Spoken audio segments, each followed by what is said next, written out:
morning, guys. It's Kyle Bennett with HardOCP.com, and today we're going to take a quick look at overclocking the Intel Core i7 Model 920 processor on one of our ASUS motherboards, and what we saw in terms of power consumption.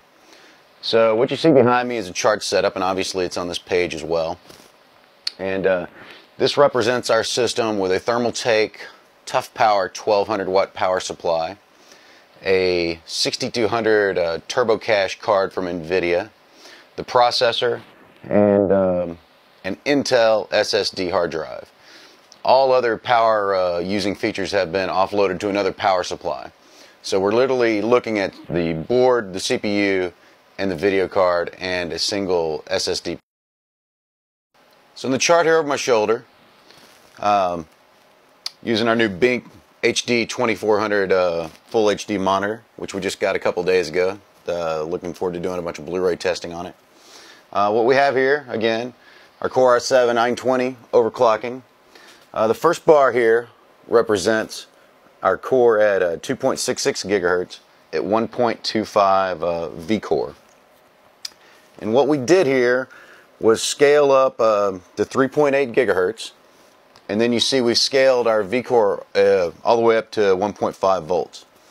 So the blue line represents our idle wattage usage, and our red line represents our full load across all 4 cores and all 4 virtualized cores.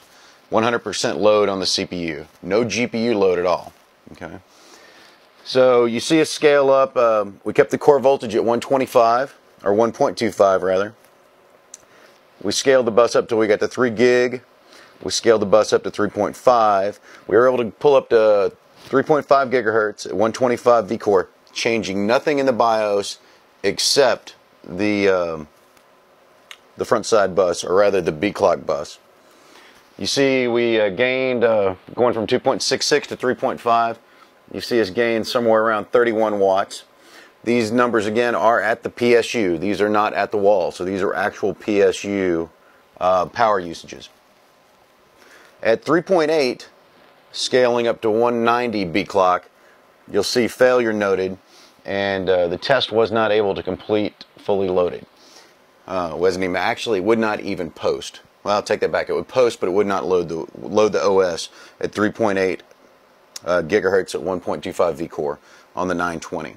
The rest of the numbers you see represented here are us scaling up the V-core, and while none of these are marked as failed, none of the rest of these are stable, and I'll get to that in just a second, but I wanted to show you exactly how the power scales here. So we move up to 1.375 V-core to finally get into our OS and be able to carry a load. You see our wattage jump, or your power usage jump from 211 to 265. At 1.4 volts, 270, 1.425, 280, 1.45, 290, and at 1.5 V-core, 311 watts of power utilization under full load. 120 on our idle. Now, we went ahead and carried this out to show you exactly how it's scaled and what you could expect if you were running these kind of voltages, which we wanted to keep our variables to a minimum. This is not, however, realistic because of the failure. Even at 1.5 V-core, this system was still not stable. Okay, what you see behind me now is a little bit different from what we were showing you a while ago, and that this is the actual voltage requirements needed to overclock our model 920 i7 to, we go up to the 3.8 gigahertz that we've been showing you an awful lot. And the reason we've been sticking with this 3.8 gigahertz is the fact that it's just been rock solid overclock for us, and we think it's something that you should be able to fairly easily achieve at home with some decent cooling. Okay, our first bars here represent our stock speeds. 2.66 gigahertz, 133 megahertz B clock, 125, 1.25 V-core, and 122 VQ. Okay, the VQ notes the QPI and DRAM power controller.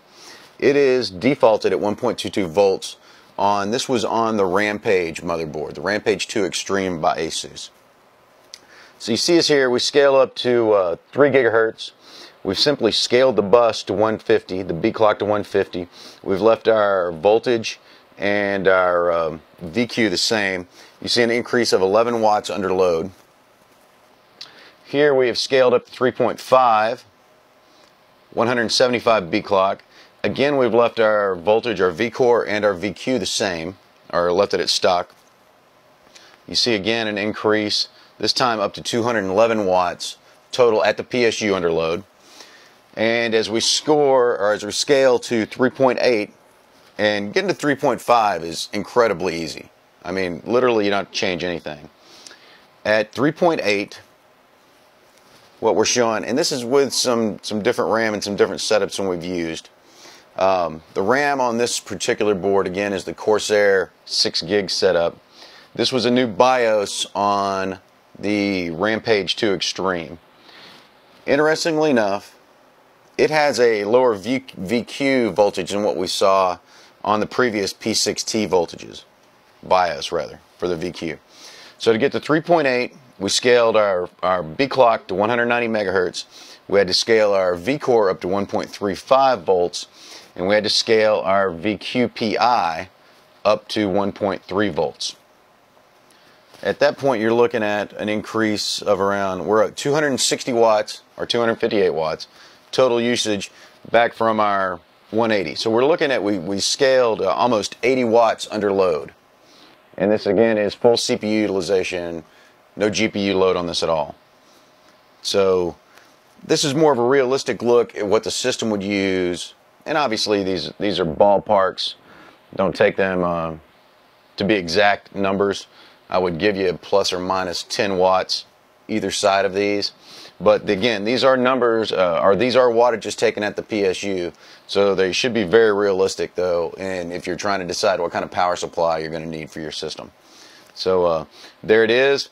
You're looking at 260 watts under load with 1.35 V core and 1.3 VQ. Interestingly enough, we took some other numbers, and I don't have them graphed here for you, but we'll talk about them for a second.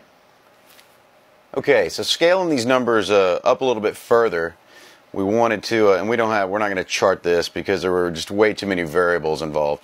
But what we did was scale the Intel i7 965 Extreme CPU up to 4.2 gigahertz.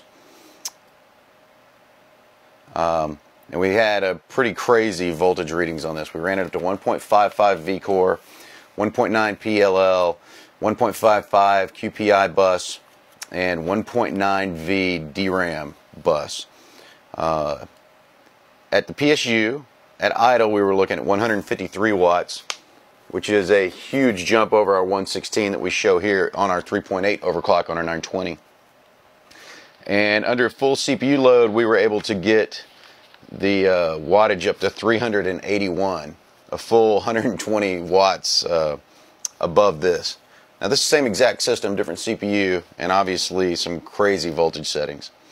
Coming back and installing triple SLI on that system with 3 BFG Tech GTX 280 OC cards, running our Far Cry benchmarks, the loop that's generated from the game itself, we were able to see loads of over 700 watts at the PSU.